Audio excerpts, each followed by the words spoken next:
Good morning. Welcome to another, what is this? Dawn series, Daydream.Daisy's Dawn series video.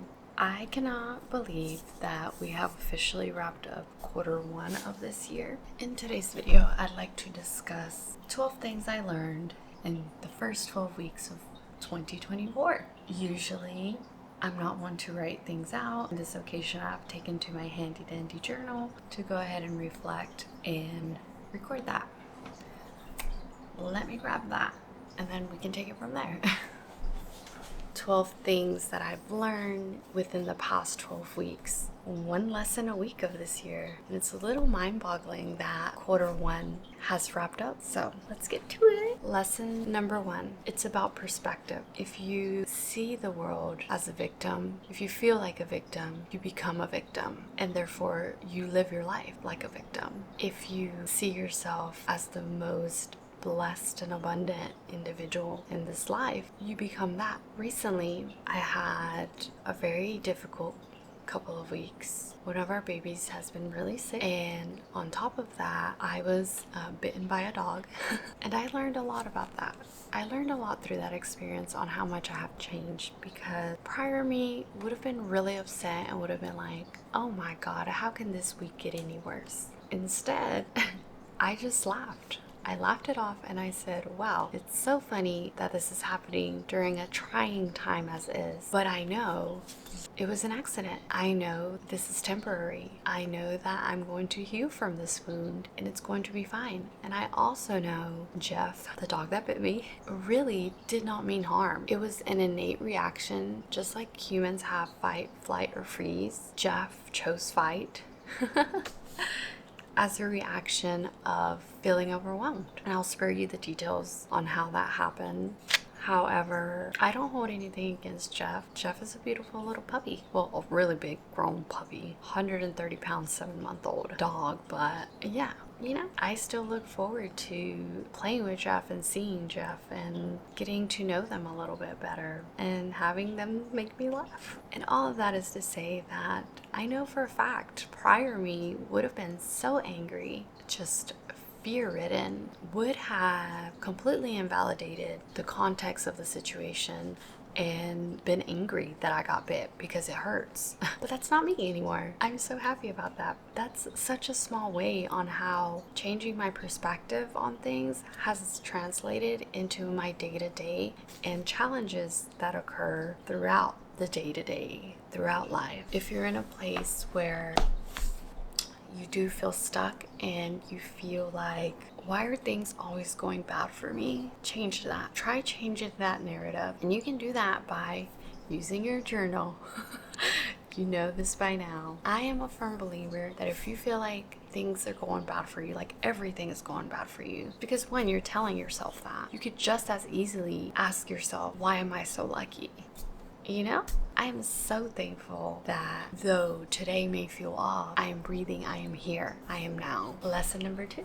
When you root yourself in love, everything follows. When you root yourself in love, everything follows. Need I say more? Lesson 3. The challenges are part of the journey. This one is so, it's so powerful. This one hits home because in the past, I have been working to undo my perfectionist tendencies and the idea that I should be perfect and that everything I do should be perfect and that everything about me should be perfect. Learning to embrace the challenges that come to life has brought me so much freedom. When you're trying to reach perfection, you're reaching something that is very unclear, because I can't think of any single individual that is perfect. That is part of being a human. We are flawed. We're flawed beings. And I don't even know if that's the word, because I feel like I spent a lot of time in my life trying to reach perfection, trying to be a mold of perfection, yet had no idea what perfection is. I believe that perfection meant 0 errors. By chasing an idea of perfection, and 1, not even having a clear vision, and 2, chasing that perfection is a sign of you feeling like you are less than. I am not less than. I am whole. You are whole. You came into this world being an absolute bundle of love and joy and all the high energy frequencies that there possibly is in this universe. And as we grow up, we have a lot of external factors molding us and shifting us. Perhaps through those experiences, we forget that we are whole. Therefore, we search for perfection, some sense of perfection. But the challenges are part of the journey. If you embrace the challenges, everything becomes so much better, because it just ties back into number one. It's about perspective. And it's just so liberating for me now, because instead of getting hung up every time there's a hiccup in life, I analyze it, I acknowledge it, and I pivot, move on, adjust, go with the flow, and allow. Because there's only so much that's within your control, and the rest is up to the universe. You know? Wow. Lesson number 4, releasing pain and adversity allows space for healing and evolution. Think about that. I am so liberated now because I learned to stop carrying all of that weight. For many years, I felt trapped within my own body. I felt like I did not belong in my own body. It was such a strange sensation. Feeling trapped within your own body. And on top of that, I also felt shackled. I literally felt so much pain, and that pain manifested into emotional pain, by the way. Emotional pain that manifested into my outer world. I was struggling very deeply with depression, very, very deeply with depression. And in hindsight, I am thankful for those times, because I ignored so much what my body was telling me that it made me feel trapped in my body. And it wasn't because I don't belong. It's because I was ignoring what my body was telling me for the longest time. And my body was saying, hey, you have unresolved traumas. You have a lot of pending situations in your internal world. You're not releasing that. You are walking in anger. You are choosing fear. You are choosing to essentially burden yourself and close out all the beautiful love and joy that I'm trying to give you. And that's life. Life is trying to give you, the universe, the divine, God is trying to give you love. It's trying to provide those opportunities. It's trying to help you heal yourself. That's very important. It's trying to help you heal yourself. That is already there, but it cannot enter and become part of your life until you are ready to help heal yourself, until you are ready to do the deep work.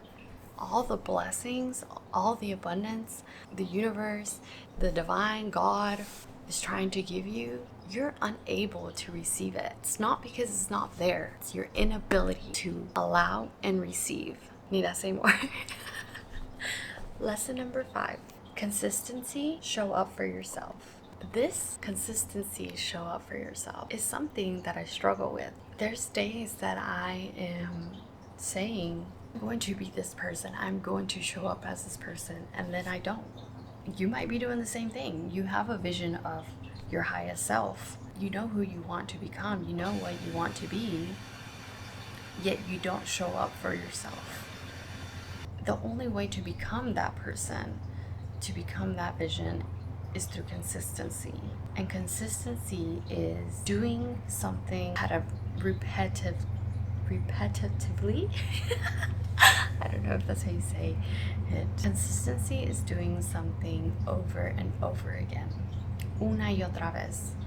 Una y otra vez. Una y otra vez. Una y otra vez. Until one day it's part of your DNA. It is part of your system, of your habits. I'll give you a really personal example. Something that I struggle with is my evening routine, PM skincare routine. It took me 6 months to be able to rewire myself to start doing my PM skincare, my evening skincare. 6 months of tracking every night whether I did my skincare or not. And I got the best hack for you to be consistent. You need a habit tracker. Oh, riveting, right? Here's the thing about the habit tracker. We're gonna put that in a highly visible area. For me, I struggled to do my PM skincare routine. Can you believe that? I would go to bed with my face all grimy and dirty because I was too tired. I was too tired to thank my skin for protecting my organs and everything that goes in within my body by washing my face. I was too tired to do that. And I'm not going to say that I do it every night. I still miss a night here and there. However, this is how I now have built the habit of having a good skincare routine. I took up a habit tracker. I made my own habit tracker, and then I printed the habit tracker, taped it to the bathroom door, which is where I go wash my face. Seeing the visual of that habit tracker motivated me, and it was a constant reminder. Every time I went to the bathroom, I would see, oh, you gotta do your PM skincare routine. Oh, you gotta do your PM skincare routine. Not just that, seeing the visual of how many days I have kept my streak was empowering. Also, it made me feel good. It was like, well, I guess that's what empowering is, right? It made me feel good to see like I have had commitment to take care of myself and wash my face at night for the past 4 days. And I am so happy and excited that I've done that for 4 days. So I'm gonna keep on. And then day 5 would happen and day 6. And before you know it, it became part of who I am. Now, it's not perfect because I'm not here to be perfect. I'm here to be human and to experience life. But I know now that it's okay to miss a day or two, one day, 1 or 2 days every now and then of not washing my face, because that is now part of my system, of my DNA. After 2 days, if I don't wash my face at night, I won't be able to go to sleep. And that is such a beautiful thing that I was so consistent. Now my body is like, oh, you haven't done this. Something's off. You gotta do this. Otherwise, my brain won't shut down anymore. I love it. I love it because now it's holding myself accountable. If I'm unable to sleep and I'm fidgeting and all that stuff, I know it's because I am clipping my own wings. You can go watch that video up there. Yes, consistency. Show up for yourself. You deserve that. Consistency. Lesson number 6, fall in love with discipline. I used to be a person that would operate from motivation, as in I would do things when I felt like it. Then I realized because I am a beautiful cyclical being, my energy ebbs and flows. When my energy is really high sometimes, I'm able to accomplish it all. So I feel like really good, really motivated, and I do a whole bunch of things. Needle moving things. But when my energy is low and I don't want to be doing anything, just lounging and doing, you know, you've been there. When you just want to be lounging and cozy and chill, but you want to be lounging, cozy and chill, and it's been like 6 days of you not doing anything proactive. All sense of self-love has gone out the window. Now, let me rephrase that. Let's start all over. Lesson number 6, discipline. Fall in love with discipline.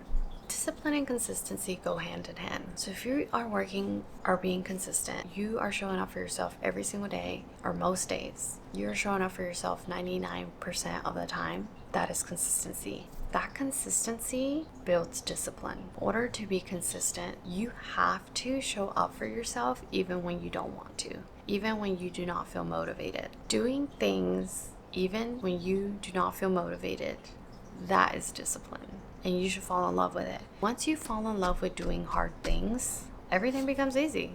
If you can handle the hard things, you can handle it all. Oh. Number 7, the path of least resistance. It does not have to feel like the weight of the world is on you. Wow.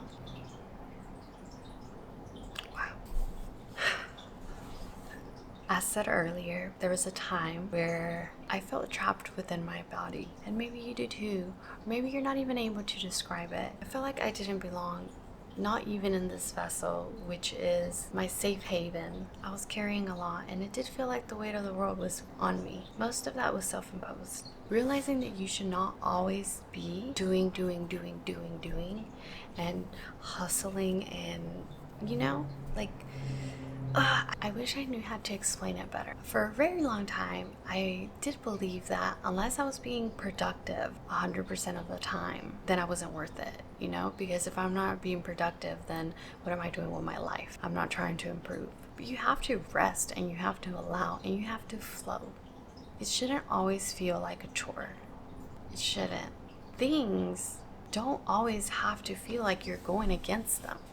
You shouldn't feel like you have to go against the world to accomplish what you want and to be where you want to be. I think that feeling like you have to fight and struggle constantly, it may be rooted in lack, whereas the path of least resistance is rooted in love, rooted in abundance, because we always have options. We know that, and it depends on what option we choose. Sometimes I was actively choosing the most difficult path simply because I felt like I wasn't worthy of having something given to me.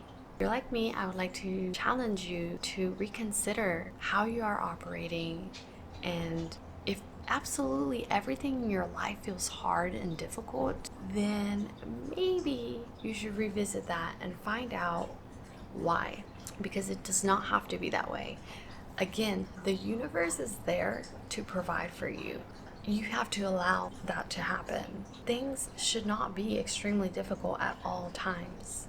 Life has its challenges, as said previously, and you know, as lived, you are watching this, you've lived, and you understand that there's challenges throughout life because you're disciplined and consistent. You know that you can handle hard things.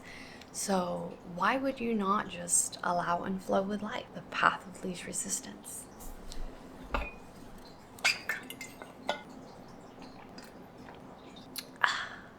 Drink your water. I need to read this one more time. Flow, the path of least resistance, does not have to feel like the weight of the world is on you. Lesson number 8, take your time. Time is our most valuable asset. I have a video on that too. Go watch it. Please and thank you. Time is your most valuable asset. And if you're in a place right now where you feel like you don't have enough time, you need to watch that video. So take your time. Things do not have to be rushed. And this intertwines with the path of least resistance. Flow. It does not always have to be rushed. If you are allocating your most powerful asset into fulfilling investments, then what are you worried about? Take your time. You shouldn't be rushing. That's all I'm gonna say. Next one. Number 9. Lesson number 9. Money works for me. No es hacer dinero, mi amor, es multiplicarlo. Wise words. Wise words, Benito. Wise words. Money works for you, honey. Money works for you. Like anything else, money is a tool, and you can decide to use that tool, or you could decide to not use it. I know everybody's circumstances is different, but if you're a regular schmegular person, then you need to have money skills, okay? And if you're a regular schmegular person that came up from poverty up, is the chance that you didn't grow up in an environment where money was discussed, because money didn't feel abundant. It was just about getting by. It was about survival. But now you're wiser, and you know that money is a tool. Even if you are not where you want to be financially, know that there's nothing wrong with that. It's part of your journey. You are going to get where you want to be financially by learning how to make money work for you. I am personally still on that journey. Your girl has debt, so that's a sign of I'm still learning. I'm not stressed. That's for someone that used to operate from lack. I know that I am whole. I am rich. I am rich, bitch. Like millionaire status, millionaire net worth. It's there for me. It's right around the corner. All I have to do is make my resources that I have now work for me. And that's what I am doing. Money works for me. I love money. Money loves me. We are besties. I am a money magnet, okay? And you can too. You can be a money magnet too. Oh, number 10, experiment with your routine.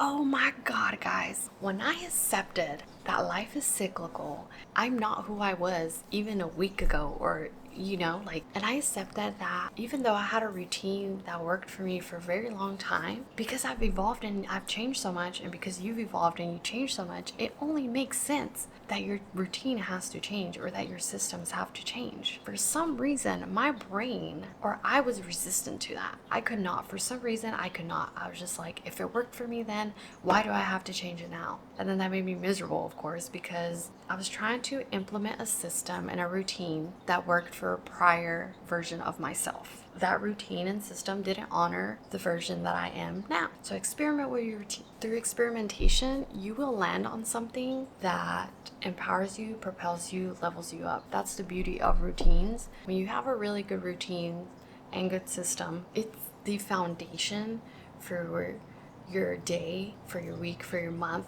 Those routines are the foundations where you recharge and you nourish. It took me years. I'm talking about probably like 5 years to find a morning routine that truly, truly, truly empowers me to set my best foot forward. I also know I only got here because I experimented because I experimented with that routine, like with the things I was doing. And I'm so glad I did, because I am telling you, for the longest time I was so adamant about not changing things. And that's lame. That's lame. Lesson number 11, pray plus meditate first thing in the morning. That is part of my morning routine. I can't say there's only one key thing to feeling like the best self. But praying and meditating first thing in the morning is so powerful. I can't say it enough. You are so limitless. You're so abundant. You're so blessed. Why would you not take the time to thank the universe and thank yourself first thing in the morning, and make space to receive more of that feel good, love, and amazing energy? So pray and meditate. And number 12, put yourself first. It equals self-love. It's not selfish. It's self-love. Love yourself unconditionally. I am valid. I am worthy. I am here for a reason. Say it out loud with me. I am valid. I am worthy. I am here for a reason. Thank you so much for being here. Thank you so much for watching and listening to the 12 lessons that I've gained over the past 12 weeks. Please feel free to like and subscribe and comment which lesson resonated with you the most, and what have you learned during the first quarter of this year. I'll see you next time. If this outro feels rushed, it is. My memory card is full. But don't forget, you are valid, you are worthy, and you're here for a reason. Bye!